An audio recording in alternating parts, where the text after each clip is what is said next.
You made story. a really interesting analogy earlier today about you felt a kinship in personality or experience with Lady Gaga. That's and right. I said, wait a minute, Yeah. I got to hear this. I'm dying. My ear just went, this is going to be cool. So tell us about that. Why do you feel that way? Because I watched her special and I saw her on the she had issues with anxiety. She had chronic pain. She had to, if she overdid, she had a massage therapist. I think she had an acupuncture. But she's also has some anxiety issues. That was my ideal client that got better. And it was me too. So I was the one that was overthinking, anxious, couldn't shut it off. And you do all those outside things like the body work, like the acupuncture, like all these things, but you're not addressing that brain part. So when your brain learns how to respond differently, all of that gets better. And now here is singer-songwriter, broadcaster, audio-video artist, entertainment agent, and your host. It's the master storyteller himself, James Kevin O'Connor.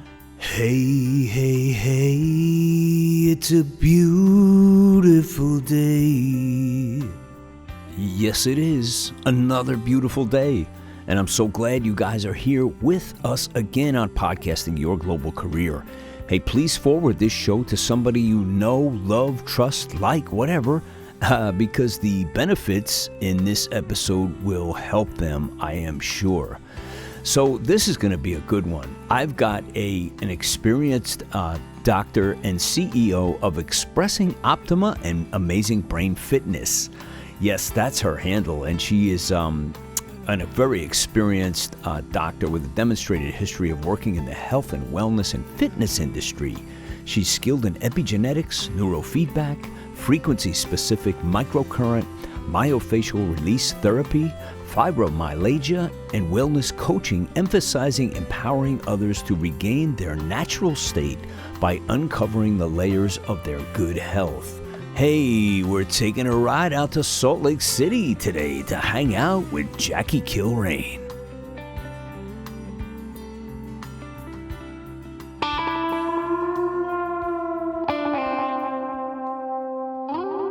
Welcome to Podcasting Your Global Career. And I have Jackie Kilraine with us today in Salt Lake City. We're going to have a good time.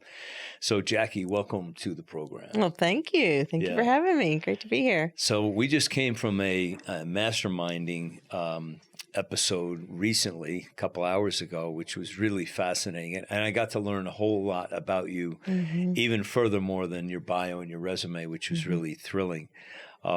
So where do you want to start? I found it really, just really captivating, the things that you do to heal people. Yeah. And it goes by trade, originally you were a chiropractor, correct? But you went way, way deeper. Definitely, and yes. Now you're almost not in chiropractic, but you're into a whole many, many levels deeper. Yes.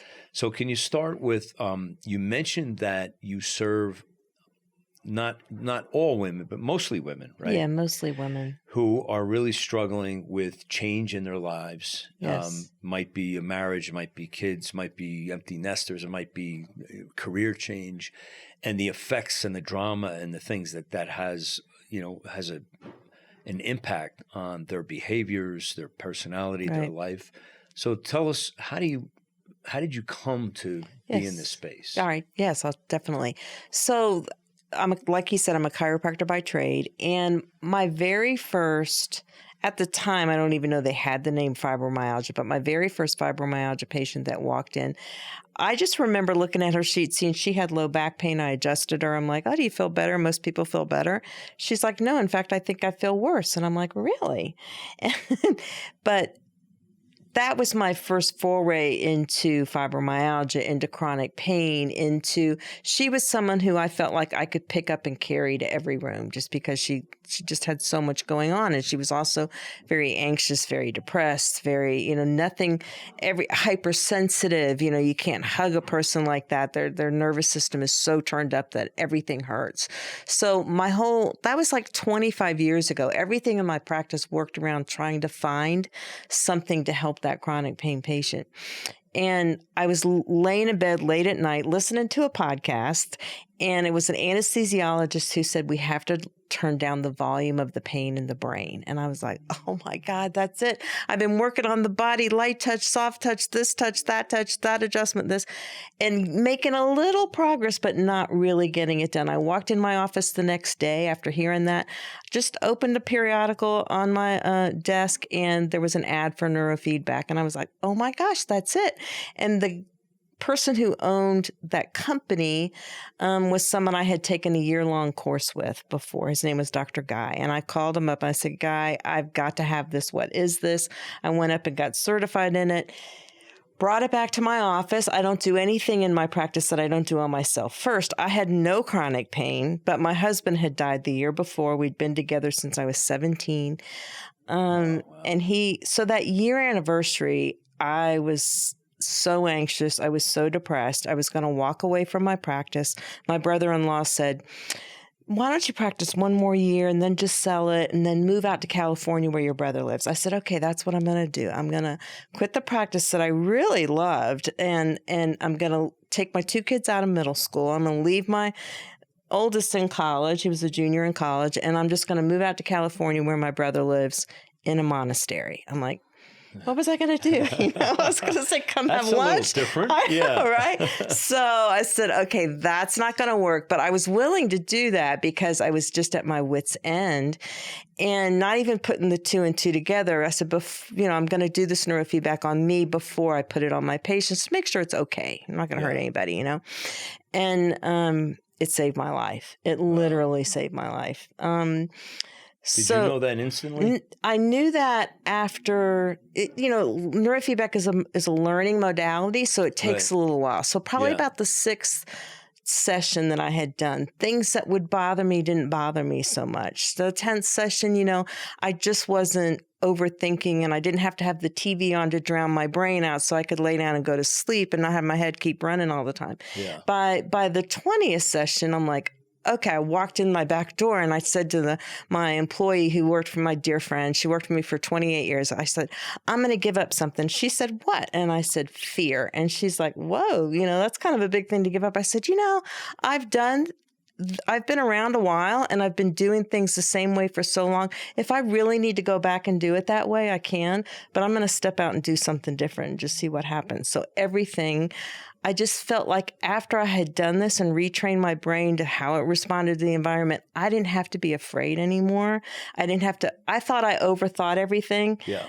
And because I'm a doctor and I have to think about all the scenarios and this, that, and the other, and to come to a diagnosis. But really it was my brain just talking me out of everything. I didn't have to talk myself out of everything anymore. Yeah. I could just try things because your brain's job is really to keep you safe. It doesn't care if you're happy or joyful or it just knows you got up the next day and you survived and it did its job. So it's going to repeat and keep doing it the same way. And your brain never forgets this trauma. So all these things that had happened in the past and, just kind of gets laid in there and you just keep kind of playing that same scenario. Well, the neurofeedback cleared all that out for me and I could be me and I could figure out who I was and not who the fear said you should be to keep you okay and keep doing it this way.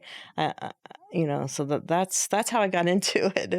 Long you made story. A really interesting analogy earlier today about you felt a kinship in personality or experience with Lady Gaga. That's right. I said, wait a minute, I got to hear this. I'm dying. My ear just went, this is going to be cool. So tell us about that. Why do you feel that way? Because I watched her special and I saw her on she had issues with anxiety. She had chronic pain. She had to, if she overdid, she had a massage therapist. I think she had an acupuncture. But she's also has some anxiety issues. That was my ideal client that got better. And it was me too. So I was the one that was overthinking, anxious, couldn't shut it off. And you do all those outside things like the body work, like the acupuncture, like all these things, but you're not addressing that brain part. So when your brain learns how to respond differently, all of that gets better. Yeah. So that was it. We're certainly, and it's interesting though, because we're all human beings and we're all, our brains, even if you're ultra successful or you're, someone who just has, a regular job with their children that are trying to enjoy their children. If you've gone through a lot of trauma, the brain's still going to respond the same way. It's something that we have to clear out, that you can't. Success doesn't, clear that out. You have to kind of clear that out with a little more help than that. So that's what we really had in common. And I thought, wow, she's my ideal. She's for what she was dealing with it. And from what I saw, that was who I see all the time. Have you reached and get out better. to her yet? Not yet. I'm hoping that I'll see if I can do my little connecting power here to get Lady Gaga connected. That'd be beautiful. Yeah. So let me ask you, how do you do what you do, Jackie? Like, in other words, what physically happens when you take a client on to help them just heal? Yes. So the physically, what we do a consultation too, to kind of see where they want to be. I'm big on imagination, and a lot of people who've been stuck with these issues for so long can't even imagine feeling differently. They feel like this is just how they are. So we do kind of have them think, because everything begins with thought too. Think about where you'd like to be. And then the neurofeedback part, you wear a QEEG cap. So you put that cap on. It's got a little hole. We put gel in it. Yeah. We measure your brainwave output. That lets us see the most dysregulated sites in the brain. You have certain brainwaves that do certain things, and we need them all. Yeah. It's when we get stuck in a certain pattern. So the anxious brain usually has the brainwave that's typically used for you to learn and focus and think and thread a needle and really have to concentrate, gets stuck in overdrive, and it just kind of keeps running. Or you could have the depressed brain. That brainwave is got a certain thing too, but it's when they get stuck. So the QEEG measurement cap takes about 20 minutes to wear this cap, measure output. That lets us see the most dysregulated sites to train. The training is we put 2 sensors on the most dysregulated sites. So it's just measuring output, and you're watching TV. And your brain is actually controlling how well you get to see it. So when you're in that anxious, dysregulated site way that we don't want you to be, the screen gets dark and you can't hear it. And when you're in a really good pattern, how your brain would like, how we'd like your brain to be, it'll get bright and you can hear it. So your brain goes, I really want to watch Lady Gaga's Netflix special, so I'm going to be more like this and less like that. So your brain is actually learning how to control the show so you can see it, so it can watch it. But really what it's doing is learning how to respond to the environment. How does that interaction happen between the processes of, evaluating what's going on in the brain and then the response to it? It's immediate. So you're getting that response. It's saying, okay, my brain's doing this. I'm going to not let you watch the show. We don't like that behavior. Let's calm this, and let's say it's an overthinking brain. If the brain waves are not in that state, it's not that overthinking brain. Oh, the screen gets brighter and you can hear it. The hardest part for an overthinking brain is I would sit there and go, oh wow, that was good. What was I doing? Maybe was I just, let me breathe. Let me do that again. And that's my overthinking brain going, I had to just say, Jackie, just watch the show. Your brain actually figures out how to do it. And once it figures out how to do it, you don't go back, because that overthinking brain is exhausting. I mean, it takes a lot of physical ATP, a lot of energy to run that really fast thinking brain. Right. And so when it learns a more efficient, more effective way to be, whatever it is, the brain likes that. It's going to stay that way. Yeah. So you never really go back to that.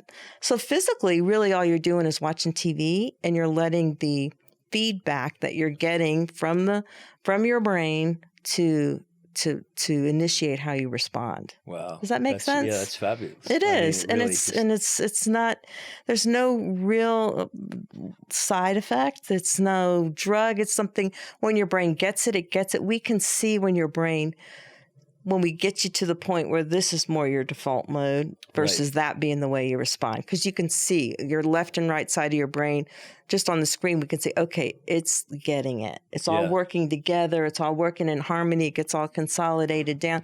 And the subjective tracker, your symptom tracker, just goes from 10 to 2, corresponds with that. I'm like, okay, I think you're pretty done. Yeah. You know, your brain's learned it. You don't have to keep teaching it anymore. Right. We don't have to keep teaching it anymore. Anyone ever run out of your office screaming from the results? I just threw one out there. I'm so sorry. No.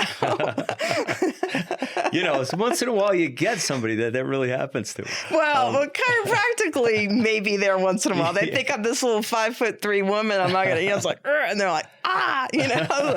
But strong, but strong not the neurofeedback. Oh, okay, No, never do that. I want to ask you, who is your best client? Like, where do you serve the best? Like, as far as age or situation or a particular industry? Do you find? Like, I mean, most of my clients are women in transition. I mean, my women who are, like, I was widowed, you know, and widowed or divorced, but it doesn't have to be that. If you really kind of feel like you're stuck, and you want to excel more, a lot of the people that would come in, even though they were stuck, they were still high performing women. Right. You can be very high performing but not really loving your life. Yeah. You know, so we get you to kind of be high performing and have joy in life too. You find a lot of them just like whip themselves like the taskmaster thing. Like, absolutely. And they don't know they're doing it, right? No, like, they don't. This is the way it's supposed to be. Yeah, right. You know, and I you can see it in their faces sometimes. Yeah. Like, you know, you see them in the shop, just even in the food store, and the stress is just like, I know. You know, you can see this person is so wound up. Yeah. When's the last time they sat down on a yoga mat and did nothing? No, and think, they can't. They can't do that. That's the problem, is they can't do it. And really, they don't enjoy life. They don't enjoy relationships. They don't enjoy sex. They don't, you know, you can't just get through it, right? Yeah. Hurry up, get to the next thing. I know. Tick.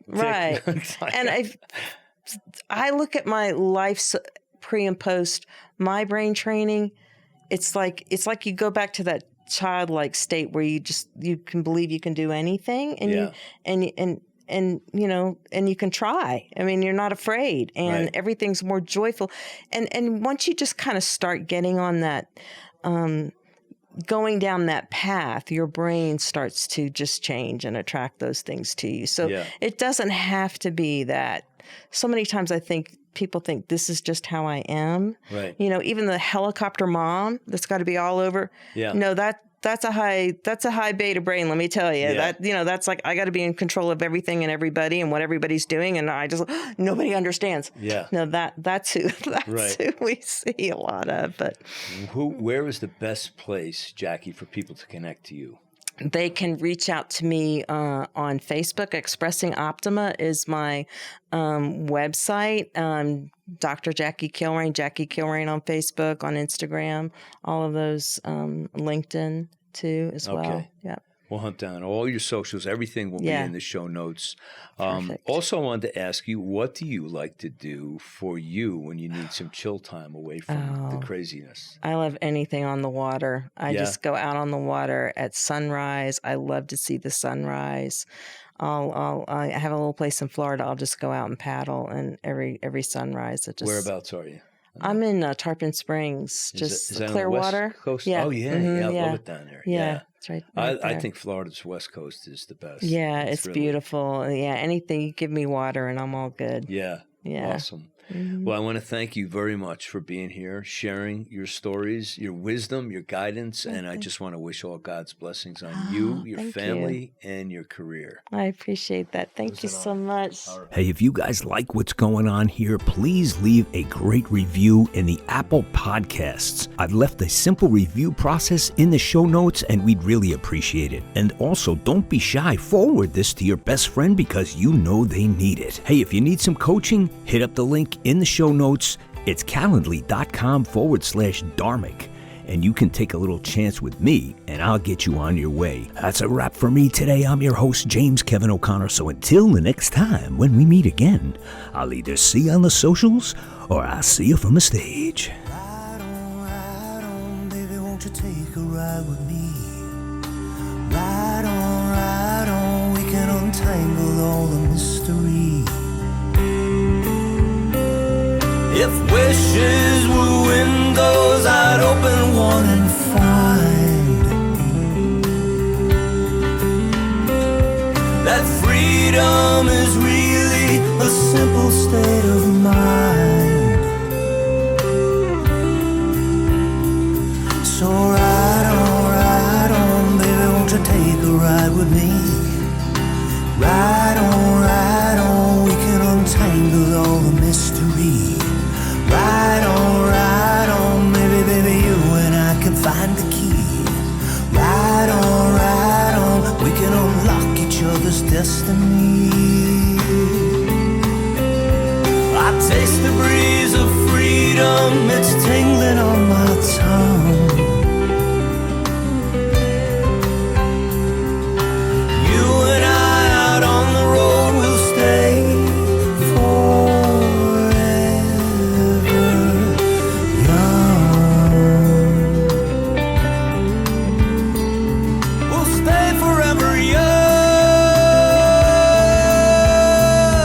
So ride on, baby, won't you take a ride with me? Ride on, we can untangle all the mystery. Ride on, baby, you and I can find the key. Ride on, we can unlock each other's destiny.